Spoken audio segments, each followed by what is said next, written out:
Welcome. This is the Yale program for medicine, spirituality, and religion. This is our kickoff speaker for the spring semester. Thank you so much for being here.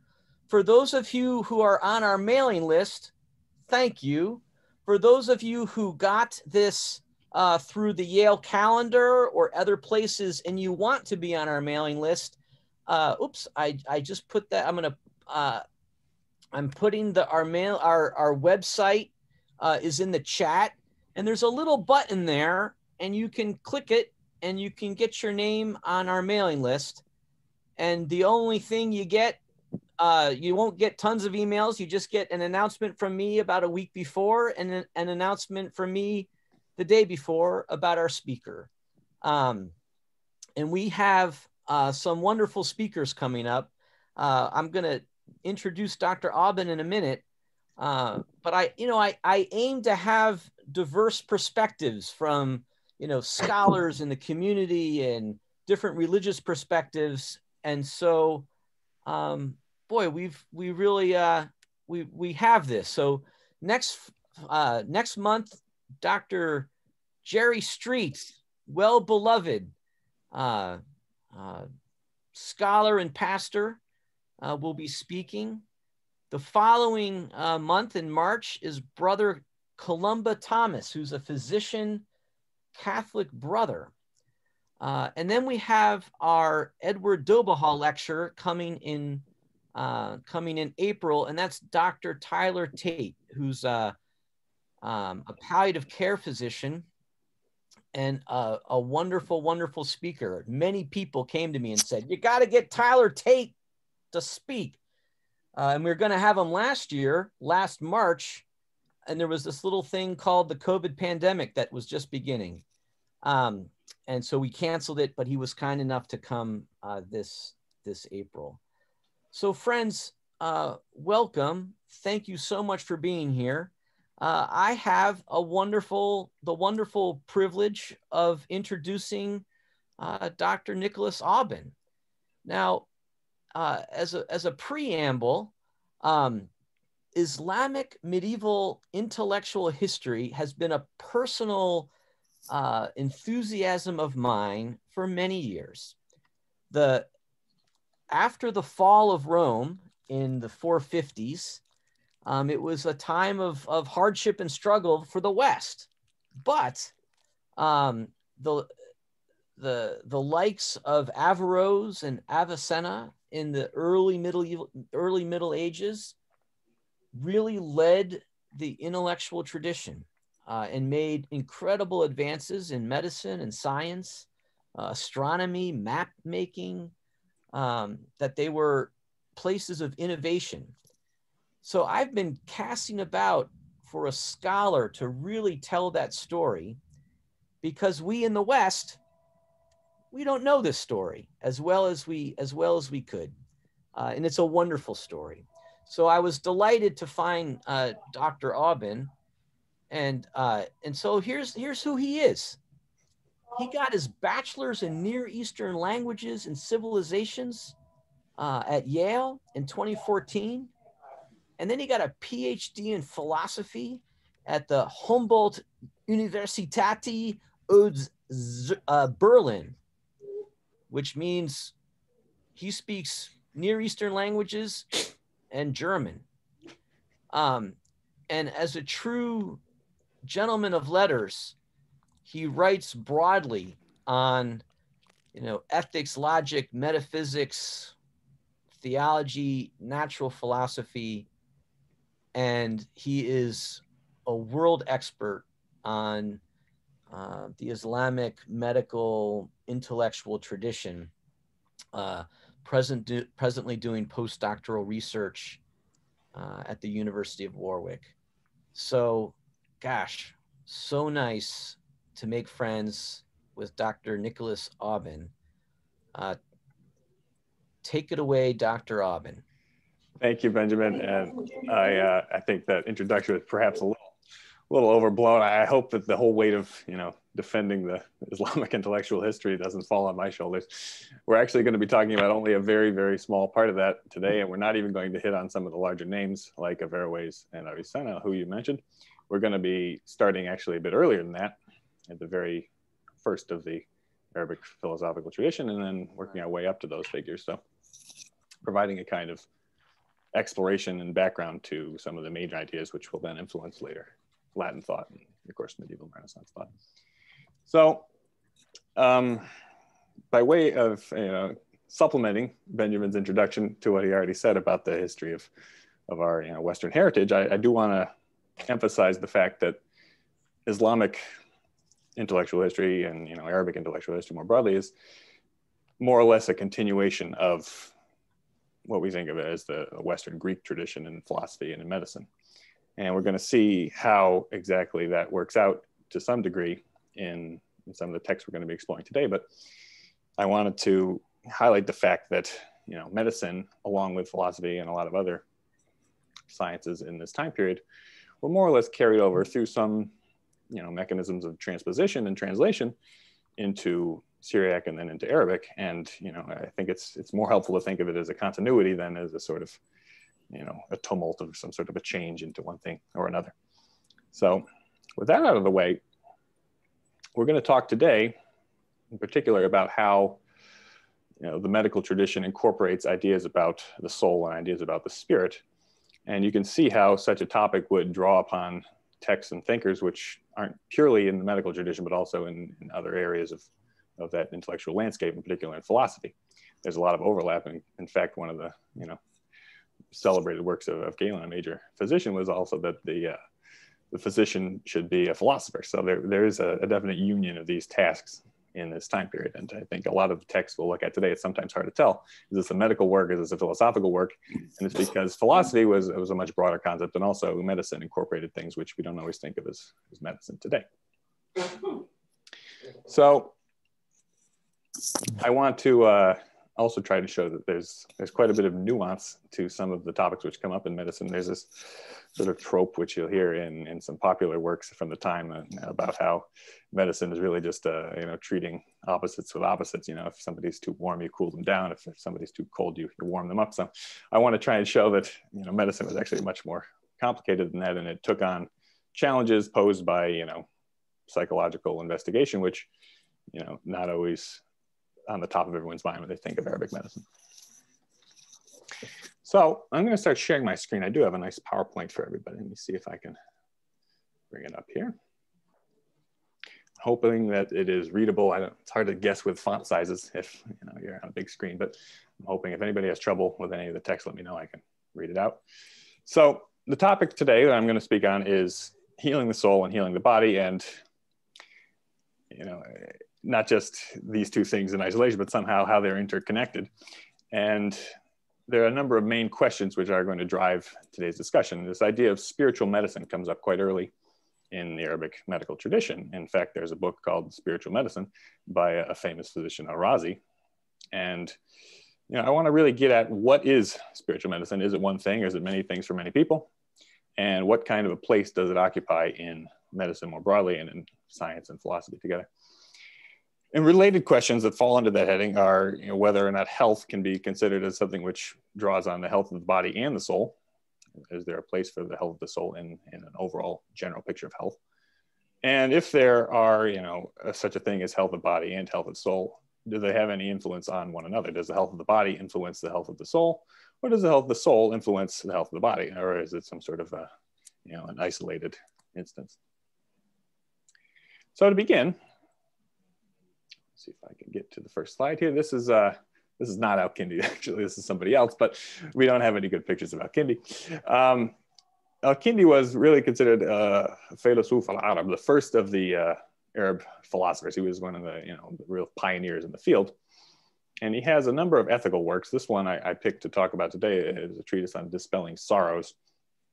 And it's available in translation if anyone's really interested in it. But it takes on this idea of the soul-body dynamic and the health of the soul. And it argues basically that there is such a thing as the health of the soul. And not only is there such a thing, but it is more incumbent on us to focus on the health of the soul than it is to focus on the health of the body. And he argues for that in a number of ways, but chief among them are the following considerations. The soul, according to Kindi, is the ruler, whereas the body is something ruled. The soul is somehow enduring or everlasting, and the body is something fleeting and transient. And the soul is essential to us. It is what we are, whereas the body is just some sort of inessential tool of the soul. And a similar view you see in the thinker Arazi, who, as I said earlier, he's the author of a work called The Spiritual Medicine. And he has the same idea that the soul is the kind of thing which ought to rule over the body. And in fact, a certain part of the soul, the rational part of the soul, ought to rule over the passions of the soul. This idea of ruling and governance. It's drawing on a long tradition in psychological thought, obviously. And as I said, there's a continuity from the Greek tradition to the Arabic tradition. And in particular, we see this tripartition of the soul, not only in Plato, who divides it into a rational soul, a spirited soul, and a desiderative soul, but also in Aristotle, who has his own kind of tripartition, or different kinds of soul, a rational soul, an animal soul, and a vegetative soul. Galen, the physician sort of writing in the end of the 2nd century, tries to attempt a sort of fusion between these two views, and he comes up with a tripartition which incorporates sort of the high points of each. And that's the backdrop against which all these early Arabic writers are working. So when Kindi and Arazi talk about the soul ruling over the body, or the rational part of the soul ruling over the passions, this is the background we have to keep in mind. And the way in which this would have manifested itself to these early writers was probably, well, not definitely, but one means was through the psychological writings of Galen. Now, Galen, it was the big guy in terms of medical tradition. He wrote something like 150 works in medicine, and they were almost all translated into Arabic. But he also wrote quite a few works in psychology, or what we think of as psychological treatises on ethics, treatises on the capacities of the soul. And these aren't minor little treatises here and there. I mean, this is the psychological writings of Galen. It's a good 400-page volume. So it was clearly cause for great interest in Galen's mind. That's not to say he had it clearly worked out and that everything he says makes sense when you try and put it all together, but it was clearly an important topic for him to explore. And one work of his, The Character Traits, is one likely source for some of the thinking we've seen in Kindi and Arazi on this tripartition of the soul and how various aspects of the soul work together. So he talks at length about how the rational soul is one thing, the spiritual or animal soul, remember this fusion between Plato and Aristotle, is another, and then the desiderative or the vegetative soul. So there's these three ideas of the soul here. And, central to his thinking is the idea that the desiderative soul, the most base soul, is somehow at variance with the rational soul. And he draws the point here that, the rational soul doesn't know anything about sex. It's all the desiderative soul, and the rational soul can't even attempt to understand sex.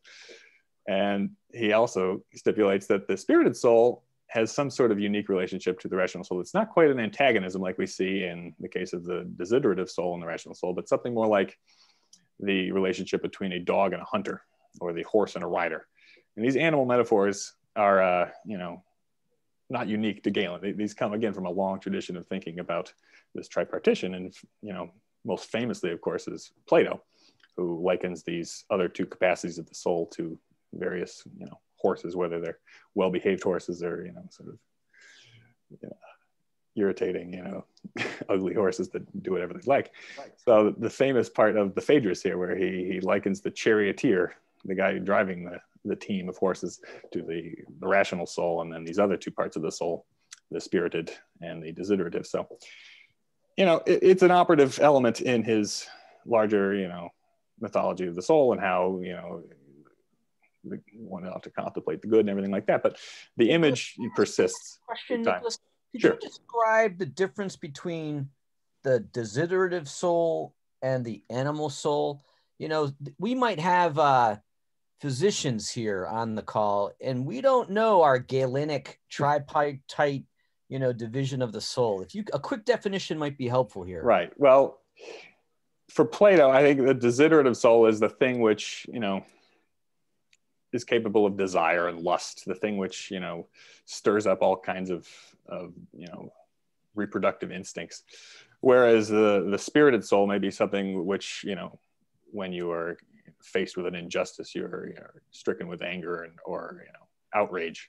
So a different kind of emotional reaction. And Plato makes arguments not just in the Phaedrus about this, but also in his famous Republic in Book 4. I think if you wanted to really zoom in on that and see more clearly what he's talking about there. But basically, we recognize different, you know, cognitive experiences in life, or we call them cognitive, but he might call them other kinds of things. But he wants to say that there are different aspects of the soul, different parts of the soul, which are responsible for each of these things.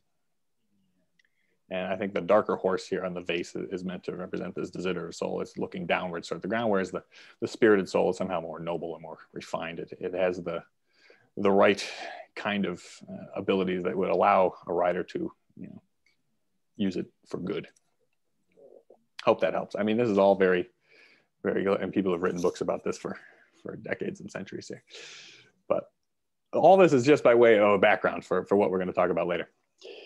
So, like I said, Plato is not the only one to come up with these ideas, and Euripides, even, you know, a generation or so before Plato, he talks about these, you know, various antagonisms. He uses the metaphor of these different gods, one of god of chastity, Artemis, the god of the hunt, versus Aphrodite, the god of love, and how poor Hippolytus is sort of tangled up in the reins trying to control these different, you know, passions, of his desire to, you know, stay chaste versus his interesting, you know, engagement with his stepmother. So there's, you know, a long tradition to these, you know, images of the horses and the tripartition of the soul. But for our purposes today, what we want to try and explore is whether or not this sort of moral psychology, this focus on the ought, that the rational part of the soul ought to control the more base or the more animalistic aspects of the soul, whether that can be mapped onto anything useful in medicine, whether, you know, this ought language, you know, the soul ought to be ruled by reason, can, you know, translate into a sort of descriptive account where the soul is or can be ruled by reason, whether that has any effect on health. And, you know, so basically the question is, can this be put into practice? Can these ethical treatises translate into medical works? So one thinker I've spent a lot of time reading in my young career here is Abu Hassan al-Amri, who was writing at the end of the 10th century. He is a student of Al-Kindi, if that puts it into context. So we're in the same tradition here, but he has a very remarkable, you know, confidence in the ability of the soul or the spirit to overcome the bodily mixtures. And he goes to great length in different works of his trying to enunciate this position. Basically, you know, the soul is the kind of thing, he's operating in this idea of a sort of Platonic form where it's incorruptible. It is what it is by itself. It can't admit of any change. And that allows it in this sort of hierarchy, which he also adopts from a sort of Neoplatonic tradition, where you have this ranked, you know, tiered structure of the universe where something like a first principle of the one, you know, through its goodness engenders this intellect, which then engenders a sort of world soul, and then nature and then matter sort of cascade down from it. He maps this more or less onto the human body and, you know, explains how, in a sense, you can do away with corporeal therapy altogether, and you don't need to call the doctor if you are significantly spiritual, or you're somehow sufficiently able to call upon these spiritual forces. He actually says you can call down a cure by means of spiritual therapy. He calls it Raj Ruhani. And then, you know, he can, you know, avoid all these sicknesses and maladies just by allowing his, you know, corporeal powers, these powers that do things in the soul, like, you know, administer the various functions of the organs, they can be strengthened by means of this spiritual power. Now, that's a pretty extreme case. And I don't want to give you the impression that his view was anything like the norm in the time. And in fact, even Al-Amri seems to be aware that it's a bit of an extreme position. But it is part of this tradition, which, you know, asserts that, at least in a normative way, that the rational soul ought to rule these other parts of the body. And he sort of extrapolates this out into a larger metaphysics where these rational, you know, intellectual principles somehow order or regulate or, you know, impose their kind of being onto the lower ranks. And again, it draws on this tripartition, but also this, you know, this ranked hierarchy of these principles. But I want to stress the fact that it seems for Aubin this is more of an idealized view and not exactly something that everybody can go out and do. And in the next paragraph, after he makes this claim that you can, cure your body by recourse to a certain kind of spirituality, he goes on to say that, even if you can, theoretically do this without the art of medicine, nobody should, dismiss the doctor altogether, because, you're just, relying too much on a theoretical principle. Basically, he likens this to those people who try to get some sort of sneak peek at what's coming through some kind of prognostication, whether medical or astrological. And we see over and over in this kind of literature an emphasis that even if the theory is sound, in practice it doesn't exactly work. And one of the more remarkable treatises by Avicenna is a refutation of astrology, not as a theoretical science. He certainly believes that there is some sort of an influence of the heavenly bodies on the earth, but more of a critique of our ability to assess what that influence is and act upon it in a kind of meaningful way. So, there's a tension between theory and practice here, which I think is important to highlight. So, if al-Amri represents one extreme of this position, where you can, absolutely employ these, spiritual hierarchy over the body to affect any kind of medical cure you'd like, the other extreme of this question comes in the work of Galen. And like I said, Galen is sort of all over the board when it comes to his psychological writings. He has a position, for almost every case you can imagine. But in one interesting passage here in a very popular work of his, that the powers of the soul follow on the mixtures of the body, he asserts that, at least hypothetically, a good Platonist should accept the fact that the body, and its temperaments, the way it's mixed of all its humors, can have some sort of a dominance over the soul, and to the point where it can completely separate the soul from the body, or more or less cause death. And he likens this to, very powerful drugs or poisons, which can, bring upon all sorts of, ill effects to the mind and to the soul. And there's a lot of debate whether this was Galen's considered view, whether he was giving a more rhetorical exercise here, whether he was, fleshing out the undesirable consequences of a certain view of the soul. But it was not at all received as Galen's considered opinion, and a lot of effort was employed to render Galen a little more palatable to an audience that didn't want to have the body rule the soul. So we have, for instance, Razi wrote a book, The Doubts About Galen, where this is one of the central themes, whether the soul is actually ruled by the body or not. So that's just to sort of locate the two endpoints of this debate, where you can see there's bound to be some middle ground in there. And that middle ground, funny enough, comes from a thinker who is right between Kindi and al-Amri, namely Kindi's student Abu Zayd al-Balkhi, who died in 934. He wrote a book, and basically in two books, Welfare of the Body and Welfare of the Soul. And the whole first book is about how to cure the body, is natural, medical work. And then comes this whole book on curing the ills of the soul. And he says that these spiritual afflictions are every bit the match of the corporeal diseases. Basically, in the same kind of way they bring about pain and diseases. And he also recommends this is not something which is usually discussed by physicians or normally found in books of medicine. And it seems to be that, the manner of effecting a cure for these psychological ailments is not the manner you would go about curing physical ailments. You're not going to go at it with drugs and bloodletting and other kinds of things like that, because it requires a different sort of treatment. And he goes on that, even though physicians don't always talk about this sort of thing, it's actually somehow incumbent upon them to do so because of, the great value of treating the soul for, treating the whole human. So he harkens on this entanglement idea that the corporeal and spiritual causes are wrapped up together, and that if you, try to treat just one of them, you're not going to be treating the whole patient, basically. A person subsists only through body and soul, and you can't, assume that just by treating the body, you've done the full work of a physician. All right.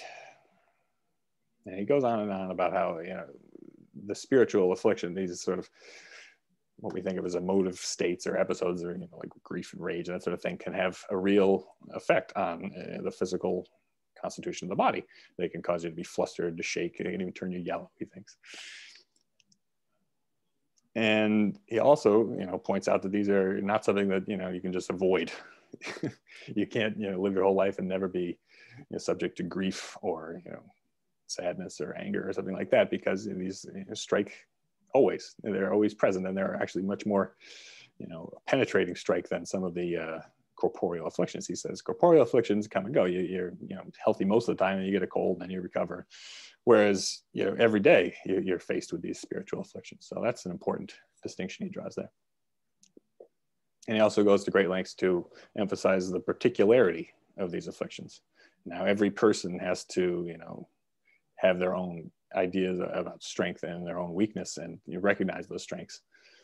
And, that's, one of these ideas we'll see again and again. The particularity of psychological care is just as particular as the particularity of physical care.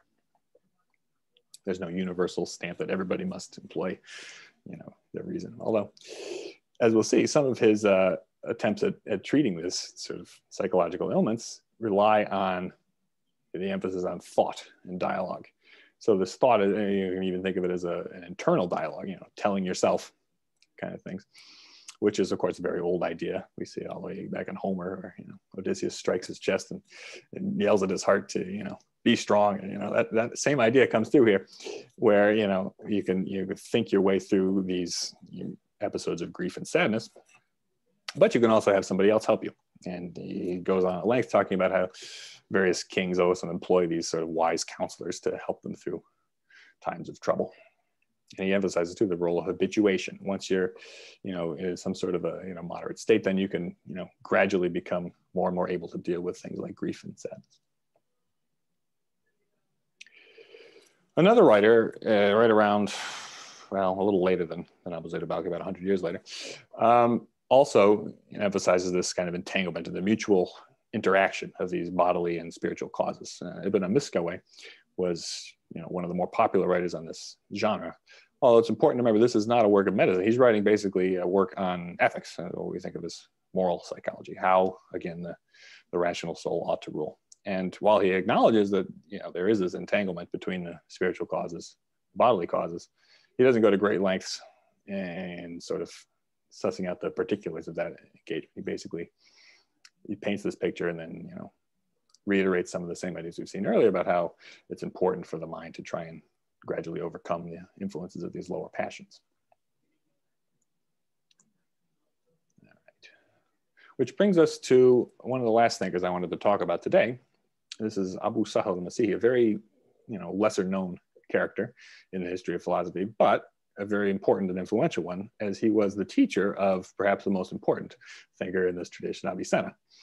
And he doesn't really get his day in the sun in any of these, histories of Arabic philosophy that are out there, but I think he exerted quite a strong influence. Basically, his task was to take this whole tradition and sort of refine it and sharpen the arguments in it and to weed out whatever was extraneous. And one of the ways he does this is to sort of take this long tradition of medical psychology and, see what actually works out of it and weed out this sort of moral psychology from the medical psychology.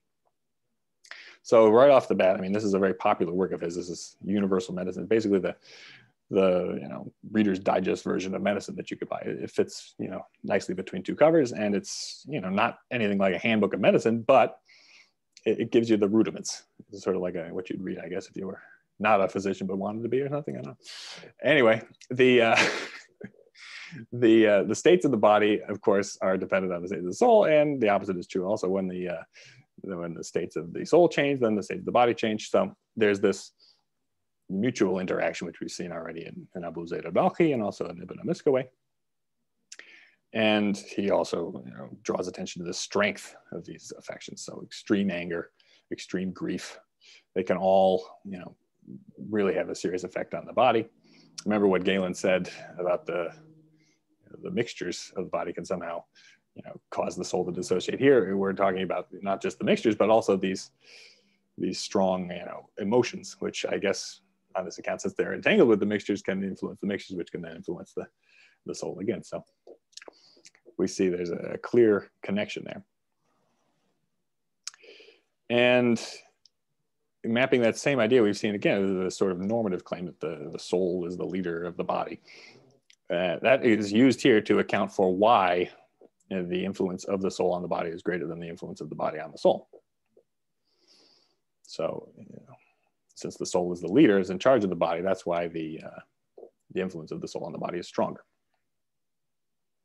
And that is grounds for his claim then that it is necessary for the physician to consider when you're trying to establish health or to get rid of some sort of illness, that you have to consider these psychological affections and how to alter them and sometimes get rid of them altogether. So he's situating this spiritual well-being within a larger medical context. So since this dual of causes, this corporeal cause and the spiritual causes are sort of entangled, you can do interesting things as a physician. One of these things, you can use the body to treat the soul, more or less. And that's affected basically by contrary qualities. So if somebody is filled with rage, you can cool them down. I guess put them in a tub of ice water or something like that. Whereas somebody is terribly afraid or cold, these two are often used in disjunction, you could warm them up. And these somehow allow you to modify the health of the patient and allow you to then affect some sort of habituation process. So you first affect this sort of corporeal cure, and which allows you to continue on and higher level habituation to a certain psychological state. On the other hand, you can use these affections of the soul to modify the humors, the mixture of the body, which can then affect the bodily health as well. So he says a little anger is beneficial to one who is a cold temperament, or he doesn't get a lot of exercise. And he also goes on to say that the powers of imagining certain grievances or harms are often much worse than the things themselves. And again, this is hearkening back to the idea of thought as somehow a curative force that drives away these pains and dispels sickness. Now, the question arises, how exactly does thinking about anything invoke some kind of effect in the physical constitution of the body? And this was, of course, a major point of contention for all of these thinkers and for the centuries before them. One very interesting thought comes up in an antique commentator, Philoponus, who was writing in the 6th and 7th century, basically how the incorporeal causes can bring about corporeal changes. And this comes up, strangely enough, in the discussion of how sight works and how the sun warms the air without actually being hot. The activity of the sun, he says, isn't hot, but it somehow warms. And in a similar way, he justifies that claim by saying the soul, while not itself hot, can bring about a change which heats the blood around the heart. And just like wise intelligence heats, even though it's some sort of incorporeal activity of the soul. And these ideas come up in other places as well. This isn't the only place they come up, but this could have been one of the sources for these sorts of ideas in later thinkers like Abu Sahal al-Masihi, writing in the 11th century. So moving to a little more technical treatise by Abu Sahal. This is his 100 books of medicine. This is sort of his magnum opus in medicine. And it fills up 2 volumes. It's a pretty substantial work. And book 29 of these 100, I mean, it's only 1%, but it's, on a par with some other, very fundamental issues in medicine, is all about psychological afflictions. And here he gets a little more technical and a little more specific on exactly how this all works. So he says, affections of the soul are passions of the passive vital power, whose seat is the heart, due to external matters which influence this power when the body is healthy. There's a lot to unpack in there. Basically, this vital power is another way of talking about the animate part of the soul, this middle-tiered soul in Aristotle's system, and also in Plato's, this idea of a spirited part. I think the vital power located in the heart is sort of a more technical understanding of this tripartition of the soul, where the passions are localized to a certain capacity of the soul, which is seated in the heart. I always like to think about powers in the following way. When a thinker didn't really understand what was going on, he called into being a power to explain it. So what is the thing which accounts for the the phenomenon of imagination? Well, it's the imaginative power. What is the thing which accounts for the way the stomach attracts food? Well, it's the attracting power in the stomach. The power is more or less a fill-in in some cases when your powers of observation fail you and you can't really come up with a sort of physiological mechanism involved, but you can always explain things by powers. They're sort of these placeholders. So by situating the amount of the mechanism of change in this fluctuation of the vital power, he's sort of bringing the discussion of spiritual care down from this sort of hierarchy of angels and spiritual forces, which we see in writers like Al-Amri, where you have this very elaborate Neoplatonic hierarchy of souls and intellects and angels, to a real, for all intents and purposes, tangible idea that can be located in the heart. And he goes on in length elsewhere talking about the pulse and how you can use the pulse to assess basically the state of this vital power. So he's situating this vital power in a very real, physiological context. And he says, going on, that it's, the first principle of the entire body, and the changes of this vital power, then downwind influence changes in the humors and the organs and also in the spirits. Now, spirits is an interesting idea. These spirits might not be the same kind of spirits we see in Plato. Certainly they're not the spirited horse. We're not talking about that kind of spirit. We're talking about basically a very fine substance which in some way or another conveys other of these psychological powers. So it's important to keep those two ideas separate. He doesn't really get into great clarity here because this isn't really his point, but basically fluctuation in that vital power, which is again this power which is seated in the heart, can then affect all these changes in the organs and the humors. And he goes on in terms of a more therapeutic approach, how you can implement this knowledge about the causal relationship between the vital power and the rest of the body. And he says very interesting things about the role of these emotive states in actual medicine. So in one of the ways you can cure a patient with a chronic illness, for example, is to take them on journeys through long journeys through exotic places where they see strange sights. And he says this is beneficial, while something like fear or sadness or grief would weaken this vital power. These things apparently, on the other hand, would strengthen. Just as joy increases the power and reduces illness. And for the same reason, it's important to give the patient hope, positive hope particularly, and to mention things which make them happy or glad, to bring them what they desire, not quite the desire we think of in this lower, baser, meaner sense, but perhaps a more noble desire. And to make sure they don't have to deal with anything they despise or things that would stress them out. And the most important thing of all, you can make sure the patient does not fear his own death, because that is one of the more telling, negative outcomes. If a patient believes he's going to die, then that often becomes the cause of his perishing, he says. So it's important to make sure you keep faith and hope positive, not just because these things are good, but because these things have a direct effect on the vital power.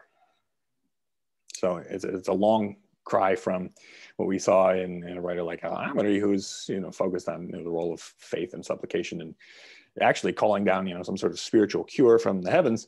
Here, faith and hope have a real physiological repercussion. They increase the strength of the vital power, which then allows the body to perform the various functions that it needs to live and to be well. And as a final remark, in the very end of this section of Abu Sahl's 100 books, he says that the physician should not overlook this pillar of medicine. He calls it one of the pillars, like a pillar of a temple. You can't take it out and expect the temple to stand, since it is of great value and aid. Rather, it is the pillar without which no therapy can succeed. And this, he says, is the real spiritual medicine. And I think he's being very deliberate there to dissociate this from the kind of spiritual medicine or tibb ruhani, which we see in somebody like Al-Razi, who again is more focused on this moral normative claim that the rational soul ought to rule over the passions, and this purely ethical stance. Here we're affecting real physiological change by manipulating a certain spirit-bearing power in the heart. And I think that's going to be the informative trend in medicine up through Avicenna and then into later traditions in Latin. So as I already hinted, moral psychology remains very popular. You see these works about refinement of character and about mastering the passions. These are fun books to read, I guess, and lots of thinkers engage with them throughout the years, and they've become very popular and translated into English and everything else. But the technical treatment of this role of spiritual care is somehow less sexy, I think, and a lot of times it gets swept under the rug, and people don't appreciate just how much of a role this sort of thing played in medical care at the time.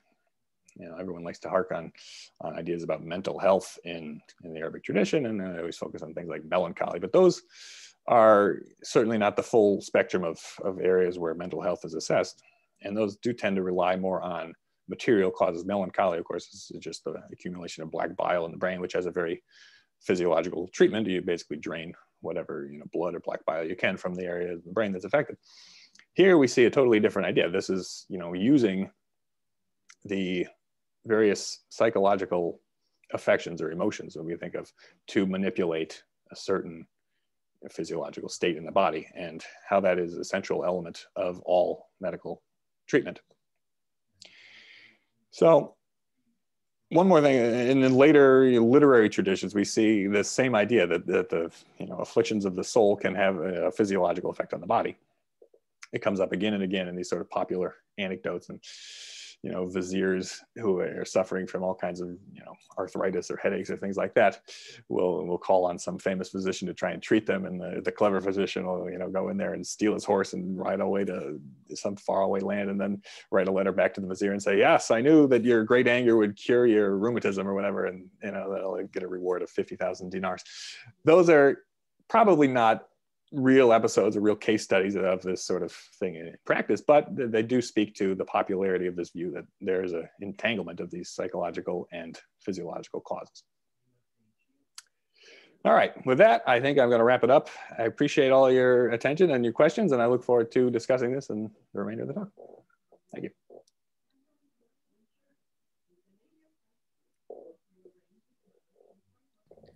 Well, friends, there is a lot to talk about. I would invite you all to put a question in the chat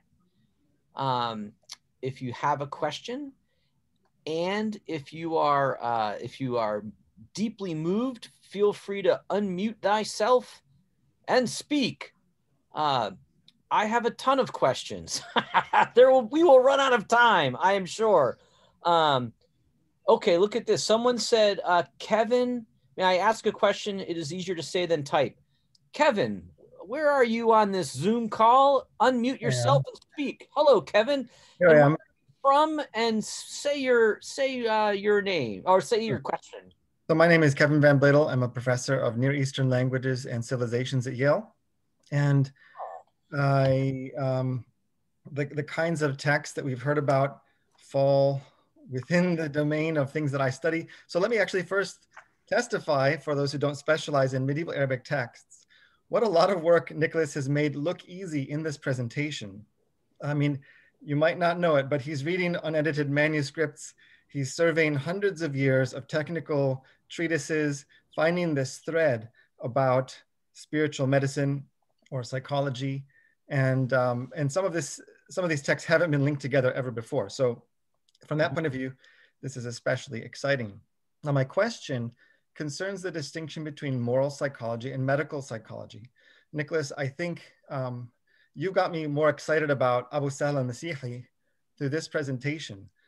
To me, you know, I've studied Ar-Razi, I've studied Ibn Sina, but he really does fill this spot in between them. I was always struck by Ibn Sina's reliance on bodily organs, for example, as seats for psychological phenomena. Here, Abu Sahl seems to fill that spot. But still, I wonder about the therapeutics that al-Masihi recommends. So I think, for example, so from Ar-Razi, in his At-Tibb al-Ruhani, he talks about what you might call folk therapeutics. You know, if you have a psychological fault or if you commit some excess of emotion, it's best to have a close friend who can tell you without fear of reprisal what your fault is, right? To me, you can see the connection between this and some kind of, say, talk therapies that people use today. You have someone to give you a perspective on what you're saying, and that is therapeutic in itself.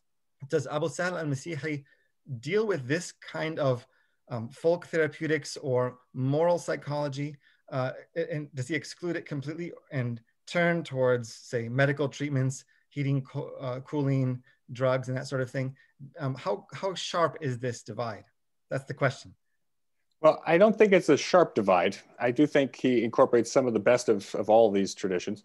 And, you know, I don't know if I explained enough in great clarity what he thinks about the role of thought and all this, but it seems that he wants to draw a distinction between pure busyness of the mind and a kind of mindfulness, which is a thoughtful kind of reflection.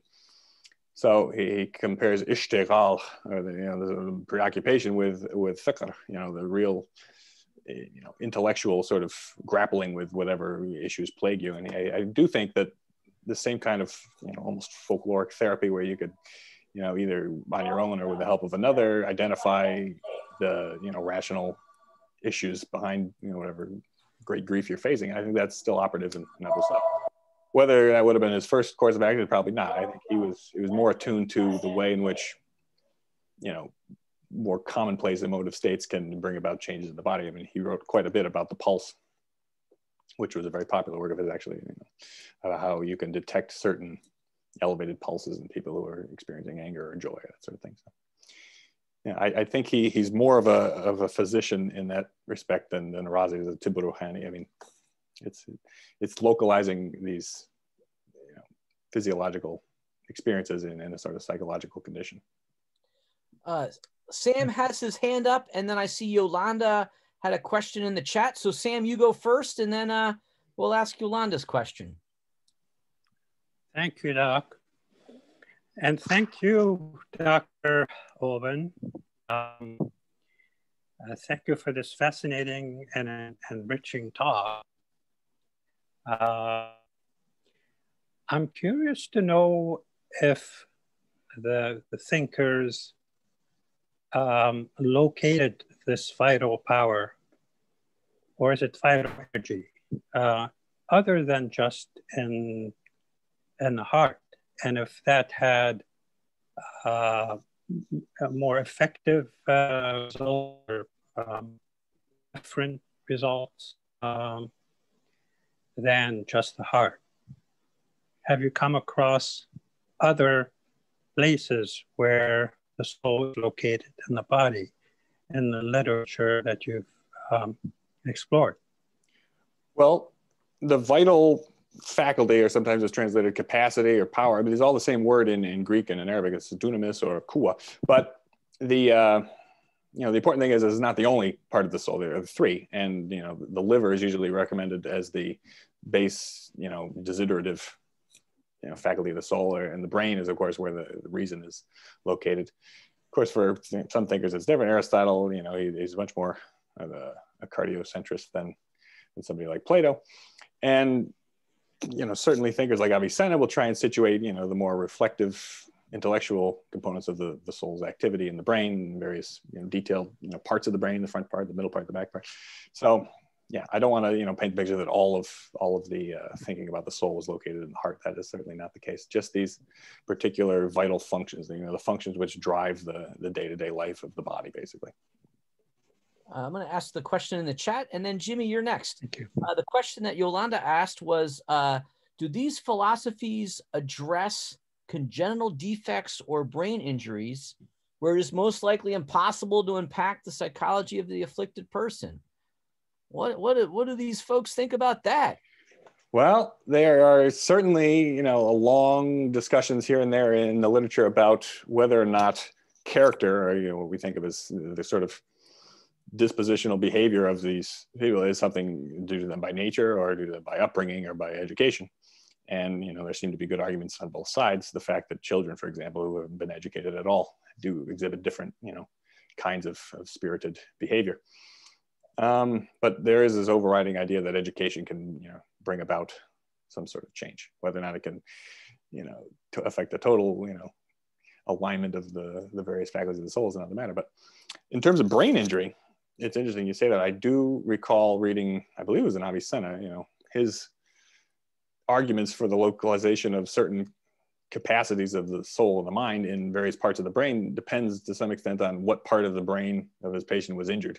So somebody with damage to the rear of their brain, for example, loses their memory, whereas somebody from, you know, the battlefield with a big hole in the front of their head loses their ability to imagine or something like that. So whether these are real case studies, again, is anybody's guess, but sometimes you see these experiments sort of coming into thin air to explain a certain theory. But the idea was certainly there, that there are certain, you know, physiological effects which can, you know, eliminate certain psychological functions. Jimmy, go ahead. What's your question? Hi, thank you, Nicholas. It was fascinating. I have a question about the three spirits. So what do you think about, the first ones who wrote about the three spirits were the Arabic authors or Syriac authors? I'm talking about, of course, Hunayn ibn Ishaq, and even before John of Alexandria. So we're in the 6th, 7th century. I'd like to know what you think about that. It's sometimes very hard to tell when a certain idea comes up in you know, the language translation process. But certainly, you know, this idea of a very different, you know, spirits or different powers, you know, they sometimes use interchangeably. It goes all the way back to Galen, and it's not at all unlikely that, you know, various Syriac writers would have been dealing with these same texts. So, you know, our best evidence for who knew what sometimes comes from the translators themselves, when they would look back and say what sort of tradition they were drawing on, what text they were translating, whether it had been translated before, that sort of thing. Thank you. I have two questions that I'm going to try to combine Gary's question and Noah's question. One of the modern applications to this thought, there are many. The one that comes to mind is addiction. So how would Galen and al-Masihi, you know, the folks, the integrationists, how would they address addiction? It strikes me that, you know, the dark horse is maybe dragging the rational soul, if you will. Yeah. And then, you know, Gary's question was about psychotherapy, you know, like what would they do to reorient that? Because I think addiction is one of those things where the body, there's things that we do to the body, right? We give a drug that blocks a receptor, but clearly the recovery is much more complicated than simply blocking the receptor. And then my other question is, these philosophers sounded very philosophical, but they didn't sound very Islamic. And when you go across the, when you crossed from Istanbul into the West, the medieval scholastics, they were trying to figure out, how does Aristotle contend with Christianity?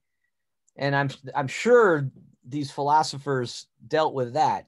I know that's two questions and really four questions, but in our remaining time, could you ask application to addiction, and is the Islamic nature of their philosophers, of these philosophers? Go. Thank you for both these questions. I'll start with the latter question because I think it's probably a little more involved. The question of whether there's anything particularly Islamic about the thinkers that I discussed is kind of a funny one. I mean, a Masihi, I don't know if anybody here knows Arabic, but that just means Christian. He was in fact an historian Christian writing at this time. So there was a cosmopolitan mix of thinkers from various faith traditions writing at this time. And, it's certainly, there's no, identifiably Islamic, elements in any of the texts that I discussed today. But there is this antagonism throughout the corpus between what we think of as sort of divine thinkers on the one hand and naturalist thinkers on the other. We see this tension, especially in Al-Amri, who talks about the wayward natural philosophers, the ones who try to explain everything that happens in the human experience based on interactions of the mixtures of elements and base humors and that sort of thing, versus those who give more of a place to the spirit and to the care. So you know, whether that's a particularly Islamic thing, I don't think so. I think it goes probably much further back than that. But you know, that's more the operative antagonism in these writers, and certainly all these texts were popular among later traditions. Abu Sahal Masih actually was translated into. Was he? No, he was read by a I guess a Frankish reader at the time of the Crusades, and he's got all kinds of nice Latin notes in the margins of an Arabic manuscript of Abu Sahal. So we know that these texts crossed all kinds of boundaries.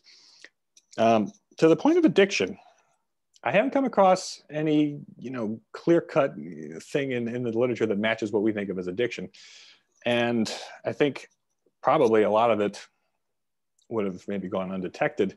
I mean, they used opium, for example, to treat a number of common illnesses at the time. So whether or not everybody was just, you know, low-key addicted to opium at the time is anyone's guess. But I think it would have probably necessitated some combination of, you know, physiological remediation through, you know, opposite effects or opposite qualities. So, you know, find something that counters whatever, you know, observable physiological defects there are. And then also the same idea, the importance of thought, and the importance of dialogue, the importance of some sort of community. I mean, these ethical treatises especially are very keen on the role of, you know, sociability, having friendship, having, you know, some sort of a community. That is very, very much an important aspect, which I didn't really talk about today, but that's another way this might have been helped.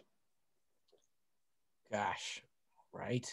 And it looks like Noah's question about chronic illness, and maybe you addressed, and will there be a differentiation in the care provided for those with blood issues? That's just really interesting, right? Like your idea, that one comment about how, you know, you get sick, you get well, you get a cold, you get better, but our spiritual afflictions are always with us, you know, guilt, shame, and the chronicity of our spiritual woes very often mirror the chronicity of our physical woes as well. You know, the sort of constant tension of having cancer or sickle cell disease. And do you have any comment about that? I can't, you know, fill in gaps that I haven't, you know, had experience reading myself, but the fact is that there was this idea of a chronic incurable illness, certainly, and, you know, lots of entries on various diseases in these medical works end with there is no cure, you know, that the patient will live and die on the fourth day or something. So the fact is they did what they could to somehow ameliorate the condition of the patient, you know, make it more comfortable. But, you know, there was no, you know, nuanced understanding of things like, you know, blood diseases or things like that. They would prescribe ways to live with these things as best they could, basically. One of the take homes that I've learned from you, and also from my own reading about, you know, Cordoba and Toledo and Baghdad, was that these were places of where diversity of opinion and thought, and intersectionality, you know, the astrologers and the theologians and the philosophers and the calligraphers, you know, the architects, that there was really a hive of intellectual inquiry. So if you wanted to be a physician in the 10th century, well, you either went to Cordoba or you went to Baghdad. And it just strikes me, the lesson that I take from those ancient lessons is the idea of a university or a culture, a community that really embraces the buffet of contribution. And so I've been so this is why we have this program, the program of medicine, spirituality, and religion, right? Like, how do we have a scholar of Islamic medieval thought here zooming into the historic library of the Yale Medical School virtually. And boy, just from the level of comments here, there are people well-versed in your field. And gosh, I hope for me personally, and I hope for the folks who are the clinicians and the chaplains on the call, you know, I think we all got something out of this, and we're going to walk out of this room and we're going to think, gosh, this next patient, what would Galen say about the alignment of their tripartite soul? And maybe I should go up on their blood pressure to cool off the heat of their blood pressure. All right, folks, it's 1:01. So let us come to a close. Dr. Aubin, let us hope that this is not the last time that we connect with you. Thank you for putting your email on your slide. You know, just put your email into the chat too, so in case people want to reach out to you. I will. And well, thank you all for your very interesting questions and for, you know, your interesting attention too. It was a lovely, lovely time hearing from you. And we'll see you all in next month. Take care, everybody. Be safe.